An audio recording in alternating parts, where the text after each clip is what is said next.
Brennan, what are you doing?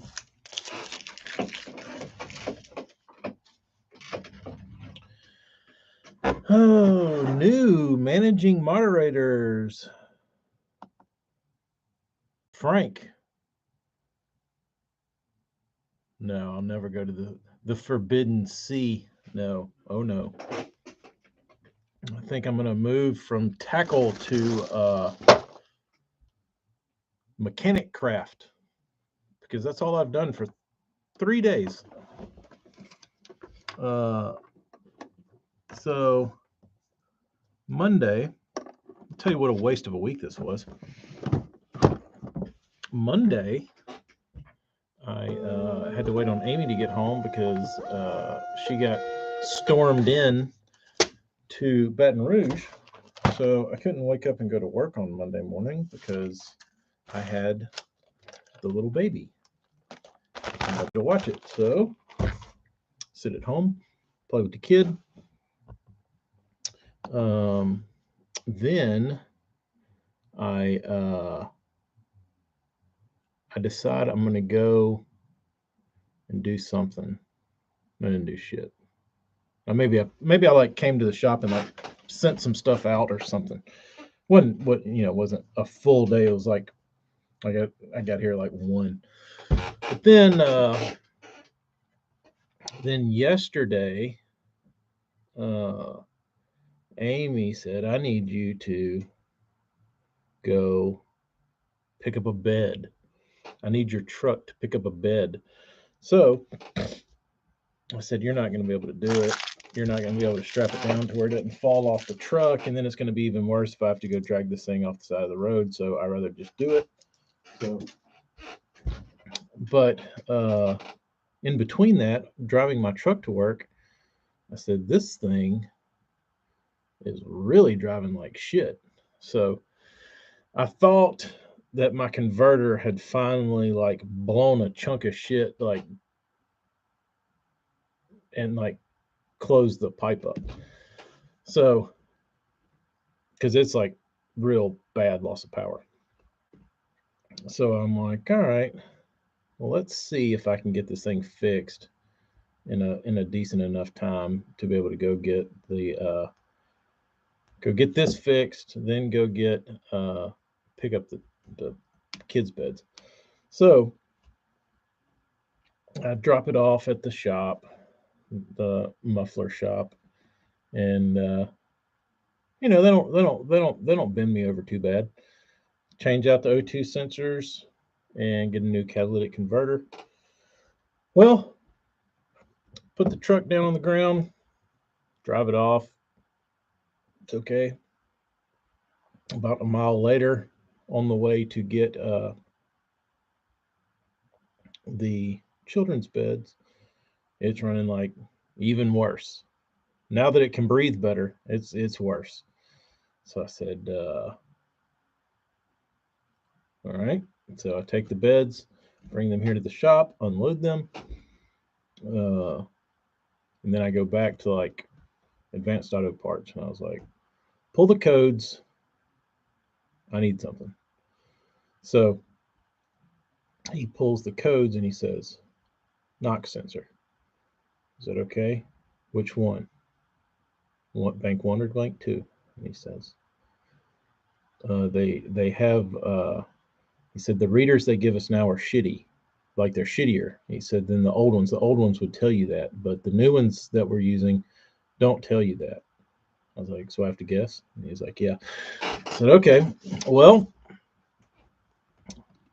they've been doing work on the driver's side, so maybe the dude cutting the header bolts out got the the sensor a little hot and fried it. So I put it in. Not terrible. It's right there by the manifold. It's decently easy to get to.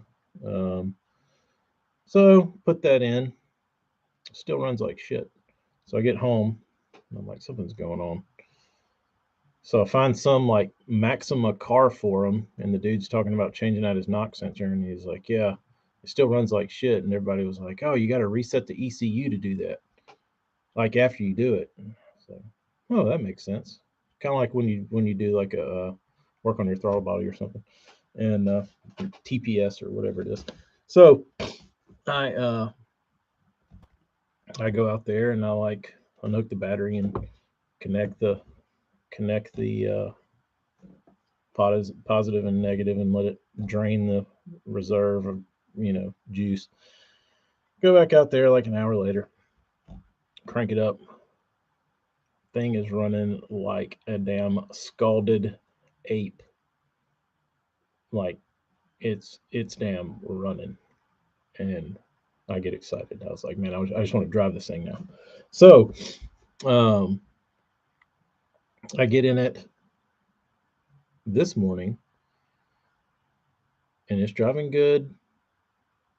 And I'm like, all right, I'm gonna go drive it up the road and exchange or return some clothes that I got from Christmas that I've been I've really been procrastinating on because I don't want to go all the way up to Saraland and return these clothes because it's out of the way and it's just a time suck. So I was like, you know what? I got the new, I got the new uh, truck purring, so I might as well go enjoy it. So I take off the road and I'm going up the on ramp and it starts like I can feel it get sluggish into second, like once it goes over second. I said, all right, here we go again. So, but it's kind of a little more intermittent. So after I go drop the clothes off, come back to the shop, go back to the same auto parts store. I said, give me the damn shitty code reader. Tell me what it's throwing. And he said, it's a knock sensor. It's like another one. And he's like, yeah. And this guy knew a little more. He was like, yeah, he's like, let me see. And he started like looking shit up. And he's like, yeah, I'm pretty sure this code is for bank 2 because of this, and this. I'm like, okay, well, I didn't replace bank 2. I replaced bank 1. So went and sold me another knock sensor. So put that in. So both my knock sensors have been replaced now. Uh, Reset the battery or the ECU, and we'll see tomorrow if because it should drive for a little while. Good. It takes probably it took about you know 20-30 miles for it to start dicking up again. So we'll see after about 30 miles if it's then the harness and not the sensor or something else. So that's what I've been doing for the last 3 days. Not one bait has been painted. Chasing down children's beds, babysitters, and knock sensors and catalytic converters and O2 sensors. Oh yeah. And then after he read the knock sensor, he's like, yeah, you got an O2 sensor out too. I was like, dude, I just changed them. He's like, it's a passenger. I was like, why? Why? Because the other ones are so clean now. They're like, oh, we're garbage. So, uh, yeah, this is. I need to get my. I need to get my Rock Auto Christmas list out and start checking more stuff off. Yeah, eventful week in the truck world, but I was really excited about yesterday. Like when I'm telling you that thing was running, like it was real good. But I guess I've been driving it so janky for so long, like listening to that damn converter rattle around and the converter causing power loss and O2 sensors and like I've been so used to it driving like shit. I didn't know what it felt like to have like everything hitting, and it was pretty fun. It was pretty fun. Oh no, Brennan, they aren't. I don't know. I think it's just I don't know. I think they can be. Um, More tech, more problems. Yeah. That's the thing is like I still like the sensor thing is really annoying because they've got a sensor for everything. Um, but I've got a 95 out there. I would like to, if I could get my truck running. That's the thing is I don't want to dump. Like I don't want to have to go start buying parts for. Looks nice. That was me fitting my hand up through the by the starter. Um, I don't want to start going and buying parts for it when I need to buy shit for my truck I drive every day. But if I can get my truck that I drive every day, like being a little bit decent, I'll I'll be okay. You know, buying stuff for that other one. But I just got to get it squared away. And I like my black truck that I drive every day that I keep always having to dick with. But like I like it because I know how to work on it. You know what I mean? Like if something dicks up, I can typically go straight to it. Like, and I know what like if something goes wrong, I can pretty much feel it, or I'm you know I'm I'm pretty dialed into it. Um, Cruise control doesn't work. That might be in your brake, South Jersey. My cruise control went out, and there's a brake pedal sensor that you can swap out behind your brake pedal. I don't know if it's the same with yours, but on GMs it is.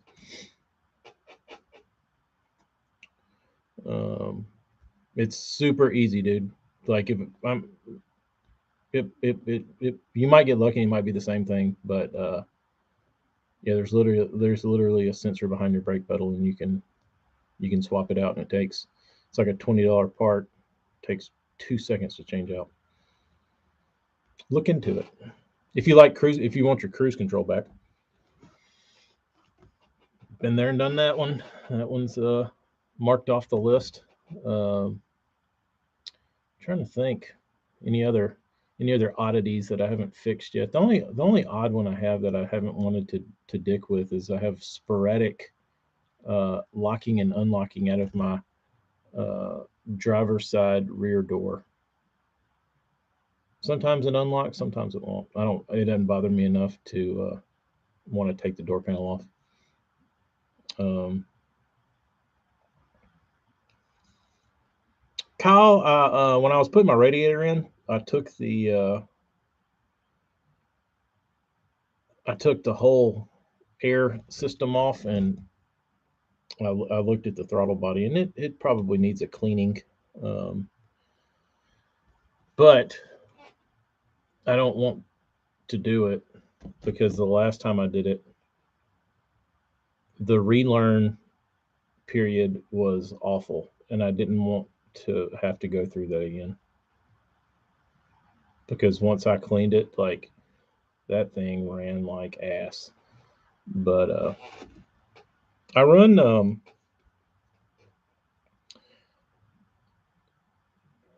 I've got a because when I bought my oil, I changed the oil like a couple days ago or last week. When I bought the oil, you could buy like whatever oil, and you get like a filter. It's like the package they do. It's like you get the filter, you get this for like $40, and they threw in some fuel cleaner. Um, so I threw some of that in there a couple days ago. But I run 91 octane, um, which should burn pretty good. But Costco 91 should be decent gas, I would think. But or 93, whatever it is. I don't know what octane it is. It's the expensive one. That's what they recommended for that as a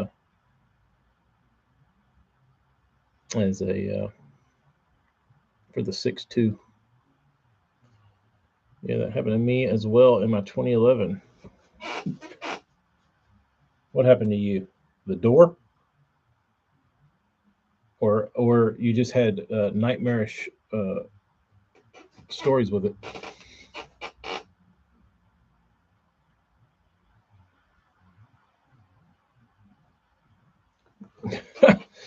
Oh, dude, Big Malone.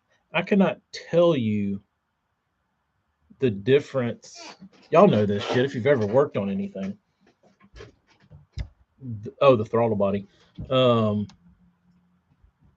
yeah, if when which I don't think I reset my computer after I changed my throttle body, like my sensor in there, and I cleaned it, and I don't think I reset the computer. I think I just threw it on there and like ran with it, and or maybe I did. I think you have to, but when I did that, that thing was wild, dude. It was like you'd crank it up and like it like just like stick at 4 grand and then like go down and then it was wild. It was not fun to drive.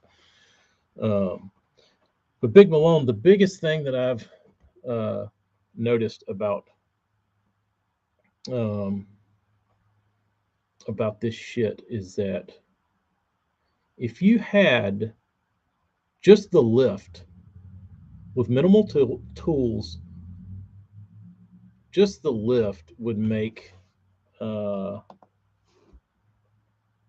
a huge, huge impact on getting shit done. Like just like these knock sensors. If I could have put my truck on a lift and walked up to them and reached my arm up in there and got them, that'd have been awesome. But doing it on your back where you can't see, it takes a damn 10-minute job and turns it into a you know 40-minute job.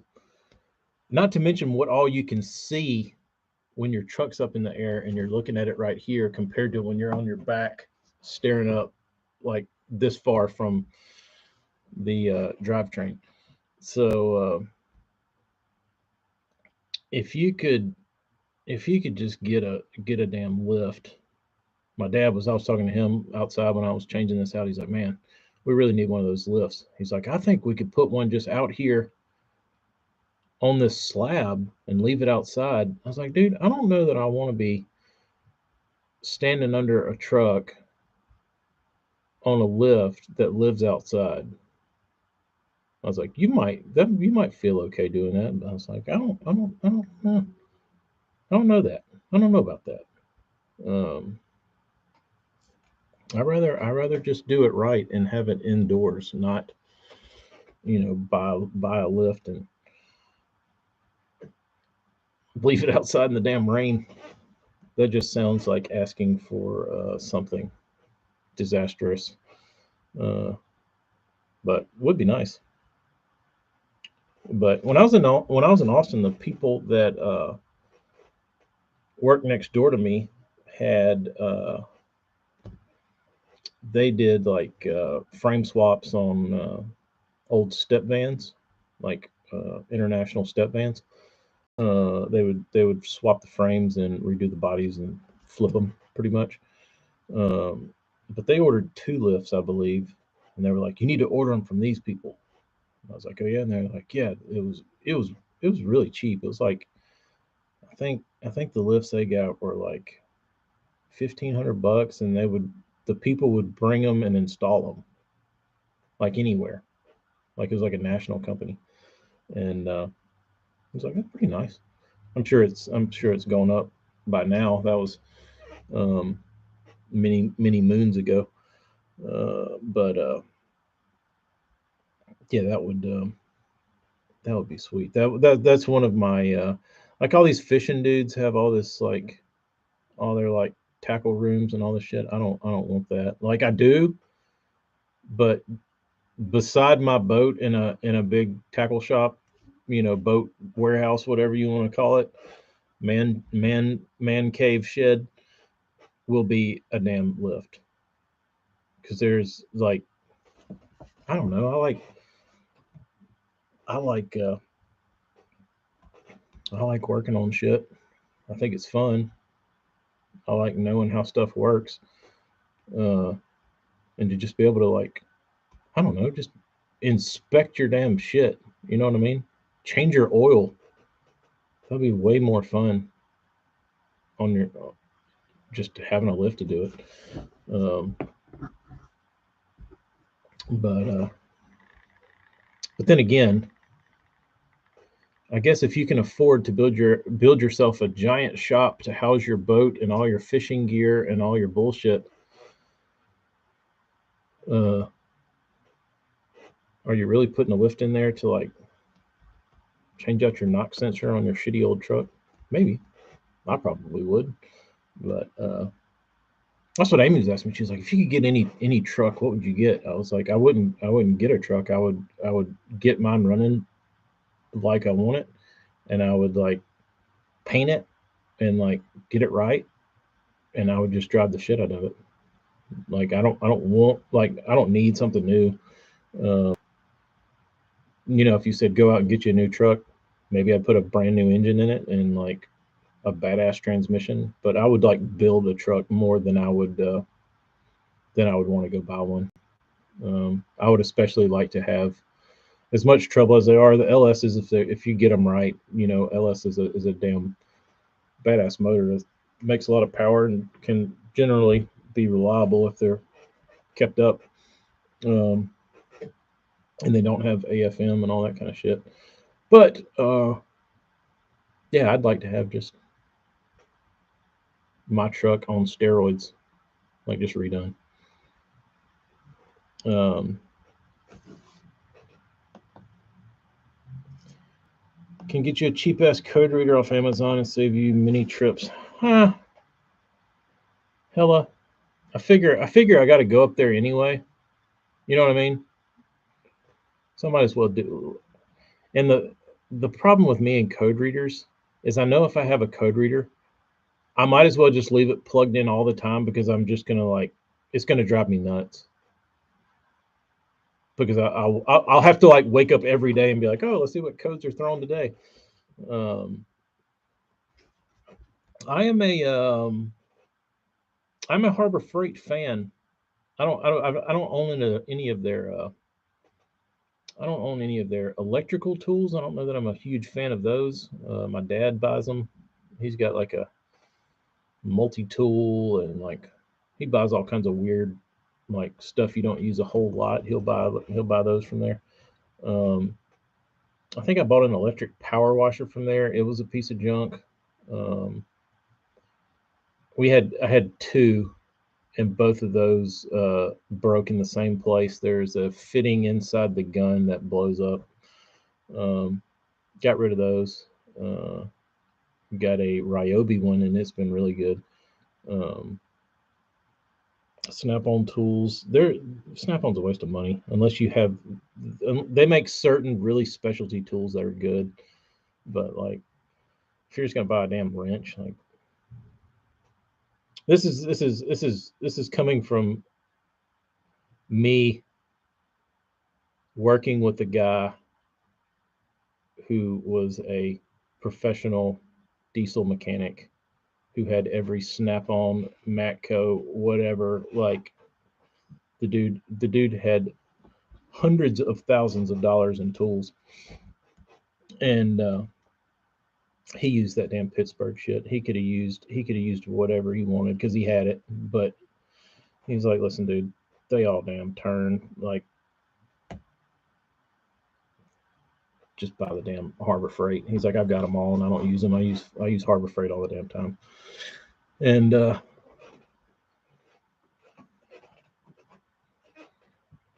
Brennan, I'll let you paint your paint your metal panels on your truck with oil-based paint. C clamps from Harbor Freight. Yeah, that's a good place for C clamps. Yeah, car lift, I would probably not trust Harbor Freight. Um, Icon tools perform just as good as my Snap-on tools. Um, Floor jack and jack stands. I don't know what I had a. I think that's what the jack we have is. I think our jack is from there, and it's real good. Um, believe it or not, somebody broke into my toolbox when I was in Austin, and I had a like 3-ton floor jack in my toolbox. And I think it was an AC Delco brand. And that whatever asshole broke into it, picked that heavy ass jack up and took it out of my toolbox and stole the damn jack. I put it in there because I was like, surely nobody's gonna steal this shit. Like, it's too heavy. You know what I mean? Like, you'd have to be an idiot to like walk down the street or do whatever. But yeah, proved me wrong. Um, don't get the Harbor Freight transmission jack. It came down and it wouldn't jack back up. Well, put that on the list. I don't. Hopefully, I won't need a transmission jack anytime soon. Um, knock on wood. I'm trying to think. What's my favorite Harbor Freight tool? Oh, I got this. Where's my little flashlight? Uh, yes, my sweet. Yes. Amy says hi. Bye bye. Bye. Bye. See you later. What? Nothing. You gonna put that out? I'll do it. All right. Hey guys. Bye bye. Yeah, I have to talk to them. Huh? Let's talk to them. My mom will stay till you get there. Okay. Love you. Love you. Bye. The only thing that Snap-on or Mac makes that I haven't found on a replacement to is an Allen T-handle wrench. That's what I'm saying, Cedric. They've got really specific stuff like that. That like, if you're really like into tools, you see like the little niche things. But like, as far as like ratchets and sockets, meh. Um,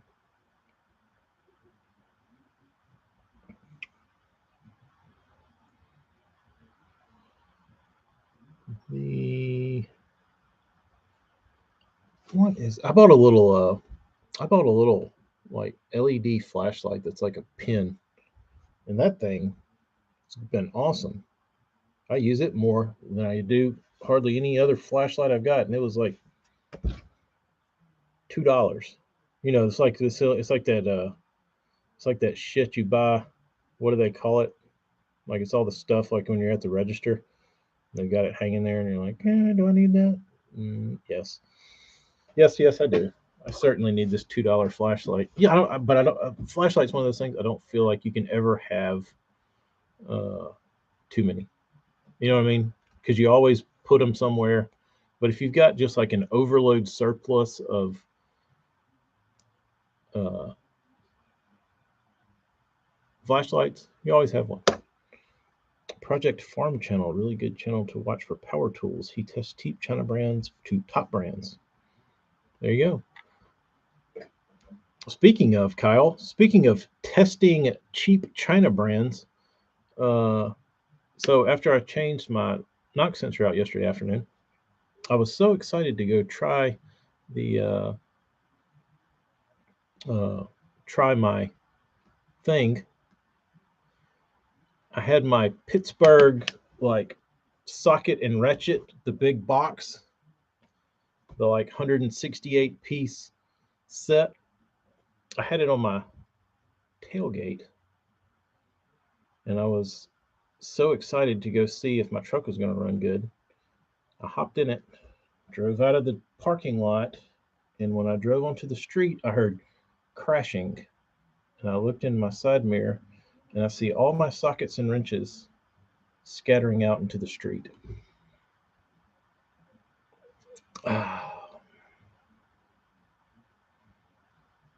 So I got up there, and believe it or not, nothing like the box actually hit the ground,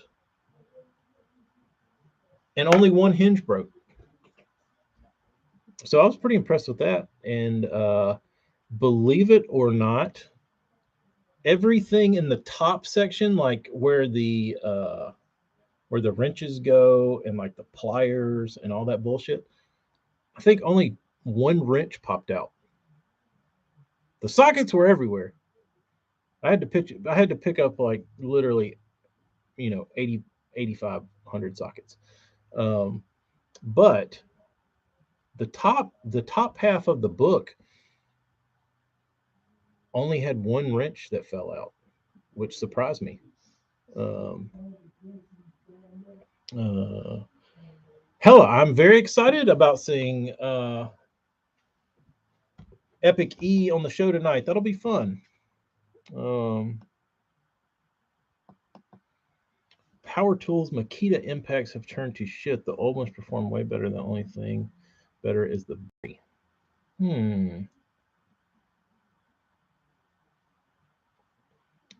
Kyle, the 10 millimeter is always gone, bro. It wasn't there to begin with. Everybody knows that.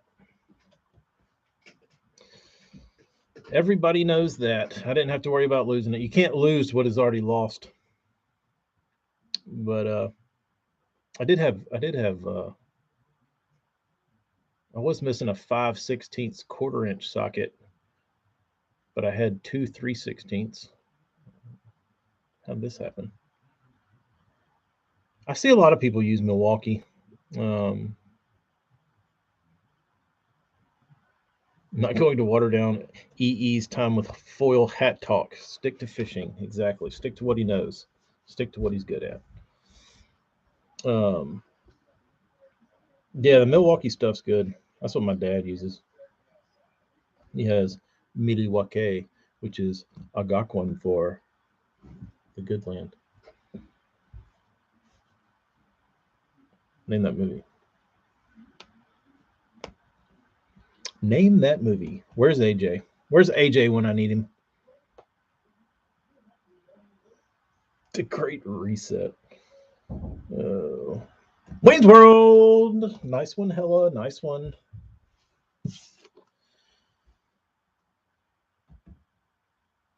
Dude, I used to love that damn Frankenstein Alice Cooper song back when I was a little rocker at like 10.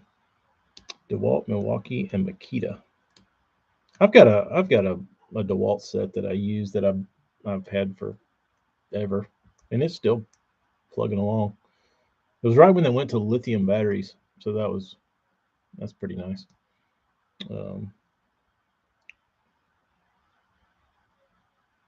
Milwaukee, I forget what mine are.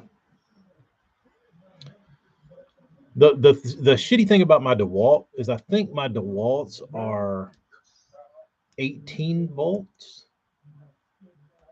and it was like they didn't last long before they bumped them to like the 20 volts. So, and I know it's like you can use certain batteries in certain other, voltages, but I always look on like Marketplace to find the 18-volt batteries for mine. But they've always got the 20s, and they've always got the ones like 16 or whatever they are below it. The 18s are a little more rare. But it seems like I have a very bad habit of purchasing shit like that. You know what I mean? Like if I buy something, it's going to be the one thing that lasts like two months, and then they're like, "Oh, we got a better version of that," and then you can't ever find parts for it.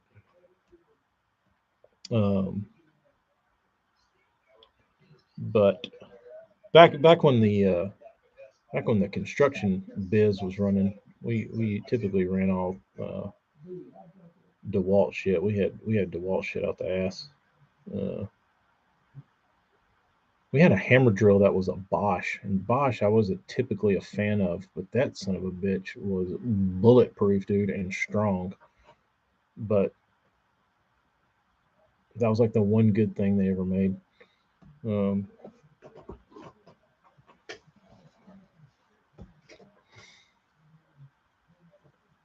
Tool talk.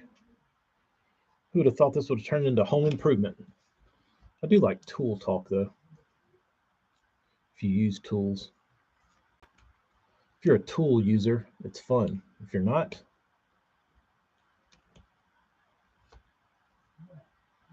oh, speaking of tools,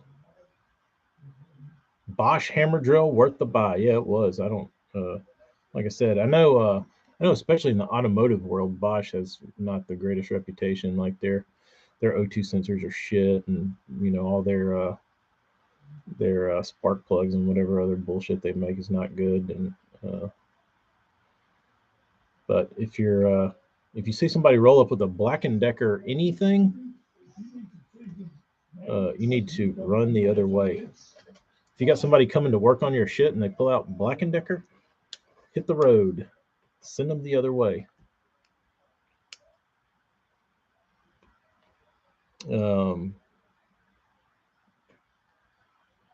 Can you get are there any like aftermarket like Amazon batteries that you could put on a Milwaukee that would be more cost efficient for battery replacement, or are those trash too?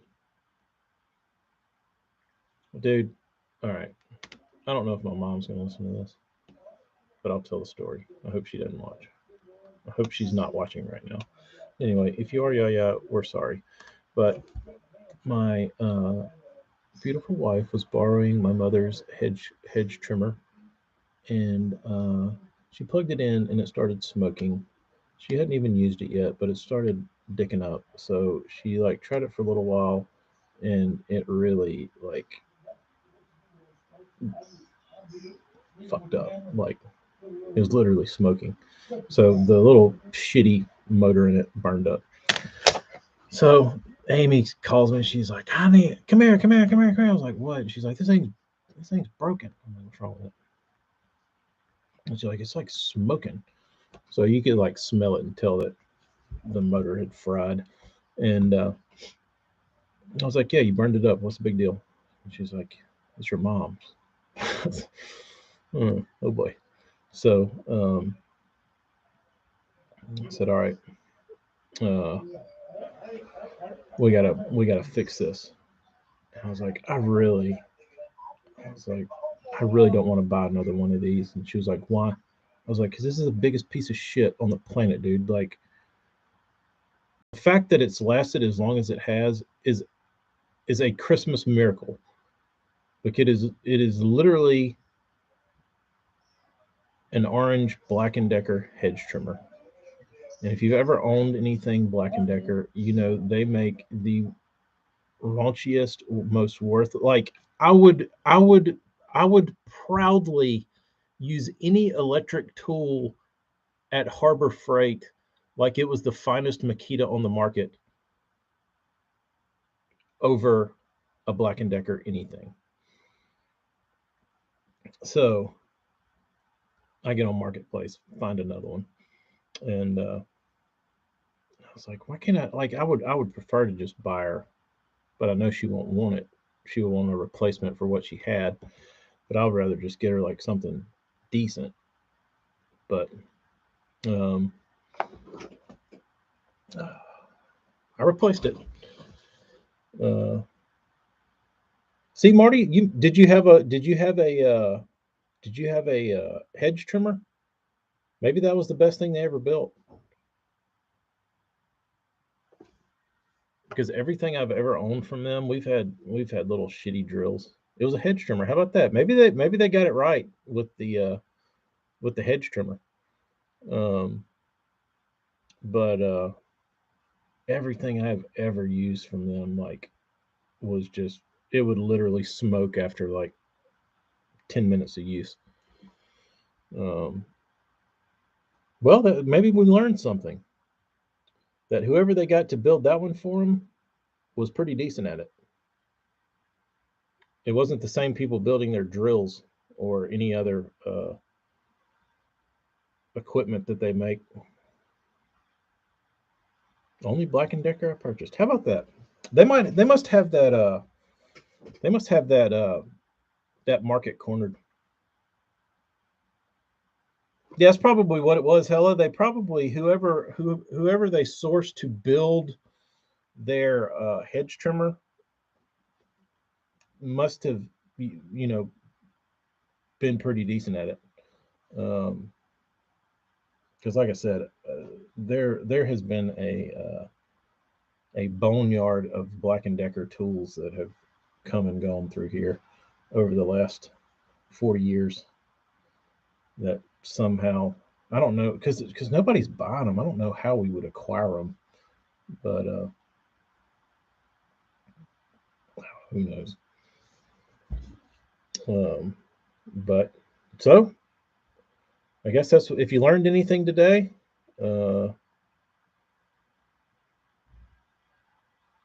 I guess then maybe the one thing you need to buy from B&D is hedge trimmer.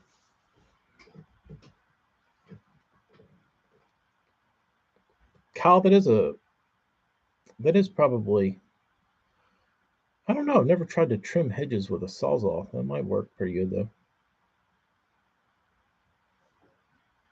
That's what I was thinking, South Jersey. I was like, when I started looking at it, I was like, I could probably like go dig around out there in the shop and find a motor out of something and just swap the motor out. But then I started thinking about it. I was like, that's a lot of work for a $20 piece of shit. Later. Then it started making me more mad that I was like having to use this much brain power for like a shitty Black & Decker hedge trimmer. But I would remove hedges before getting a hedge trimmer. Hello, we have a jungle of azalea bushes, dude. We have lots.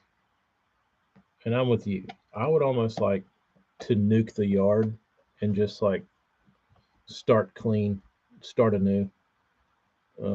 But everybody tells us not to. I don't know why, but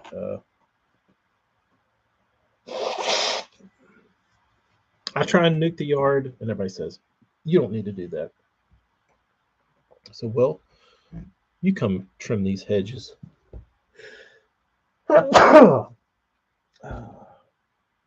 Probably sick again for the 70th time this week.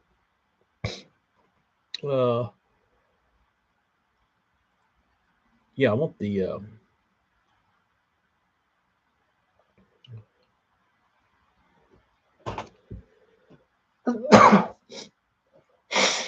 Hello, you recommending goats? Is that the answer? Get Bean a goat. She would love a goat. A goad.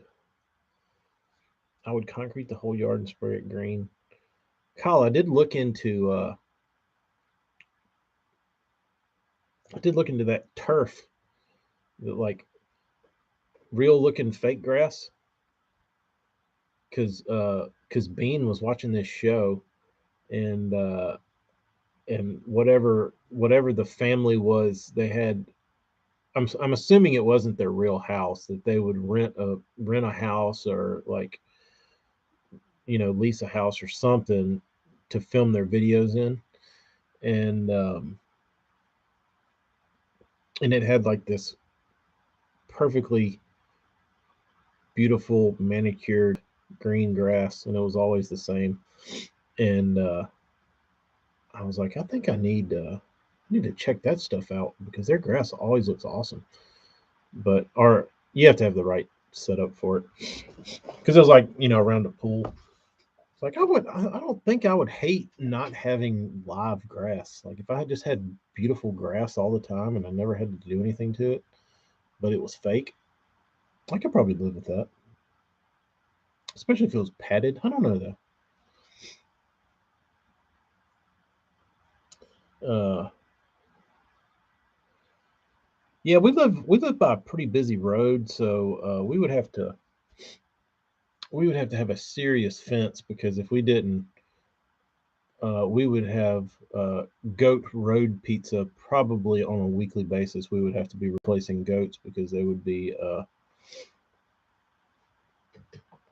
getting their heads ripped off by incoming traffic. Oh, Kyle, that's a good idea. I do have a small collection of used tires in the back that I could go have ground up and then make tire giblets. That'd be nice. Oh, well, nice tool talk today, gentlemen. Everybody go watch Hella and Eric tonight. That'll be fun. I'm looking forward to it. I will be probably lurking in the comments, but what I do like about Hella streams is that Hella comes on a little later and it gives me time to get the children down so I can pay attention and not just lurk, maybe, you know, slip in the chat. So, Hella, I hope you're not going on at 7. What time do the shenanigans start? Jeremy, you're right, that shit is dirty. Oh, here's a question for you gentlemen. 8 p.m. Central. Perfect. Here's a question for you gentlemen before I leave. Is there a industry standard or some sort of known method to get water out of tires not on a wheel? You know what I mean? Like you got tires that are sitting out in your yard and they get rained on and they fill up with water. Is there like a tire guy method to get those out? Classic TK says in stream starts a new. Well, sorry, Hella. I get stuff on my brain and I got to get it out.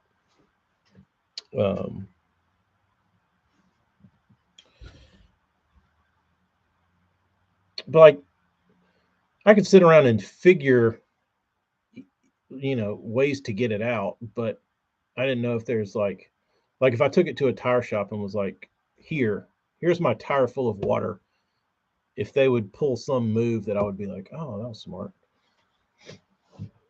I guess I could use Google or search YouTube for it, but that's one of those things that I've never. That's a pain in the ass that you can never hardly shake out. You know what I mean? Like you can't ever roll the tire around enough to get all the damn water out. But no. The tire is not on a wheel. It's just a loose tire. But that's what I was thinking, Jeremy. I was like, I could just blow this shit out with an air hose, but I would like to know if there's a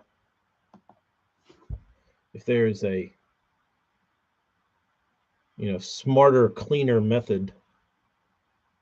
Shop vac, yeah. But I just feel like that's so lame. You know what I mean? Like I feel like if you're like a really like if I'm like the tire guy, if I'm the tackle craft of tires and I take you a tire full or take myself a tire full of water, I feel like it would be disappointing for me to hook it up to a shop vac and suck the water out rather than having some really cool technique to get all that water out to where you go, oh shit, dude, you dick with a lot of tires. You know what I mean? Like one of those things that you see somebody do and you're like, oh yeah, you got to mess with a lot of tires to know that trick. But I could do all the lame stuff. Drive them to the top of hill, dump them down the hill, should be try at the bottom. Good technique. A tire PhD. Yeah. Well, I guess I'm gonna go to the Google machine and see if I can find the pro tip on how to remove water.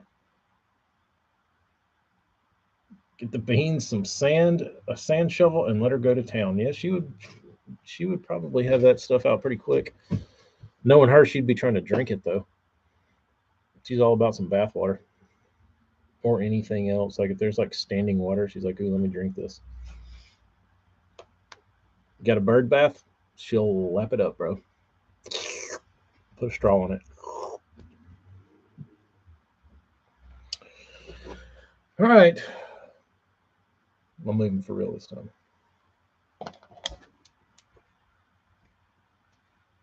unless somebody responds.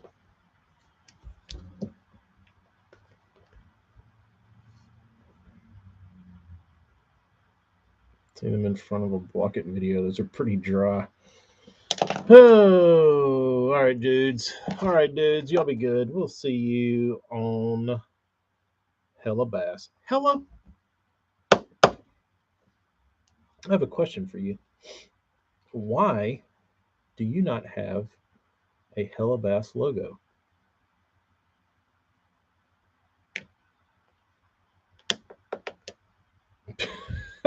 Anthony popping in while escaping from the kids for 2 minutes. Anthony, did you see that that the average man like spends like 72 hours in a year in the bathroom hiding or something like that? I saw some shit recently.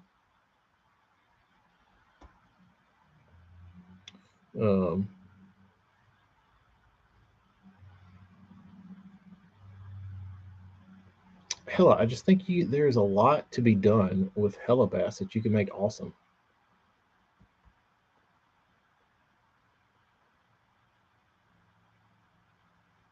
Oh, so it's not because of want.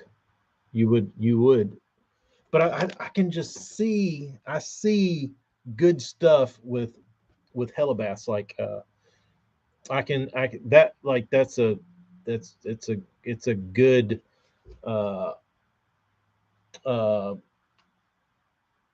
what's the word, canvas for design. Really good. Because I started thinking about that. I was like, because Amy, we were talking about your suckless shirt, and I was like, maybe we put the Hellabass, or she said, let's put a Hellabass logo. And I was like, I don't think he has one. We started looking, and I was like, he needs that. He needs that. But then I started thinking about it and like envisioning stuff. I was like, oh, that'd be easy, dude. That would be easy. Um, but just yeah, I was just curious if you were just didn't want it.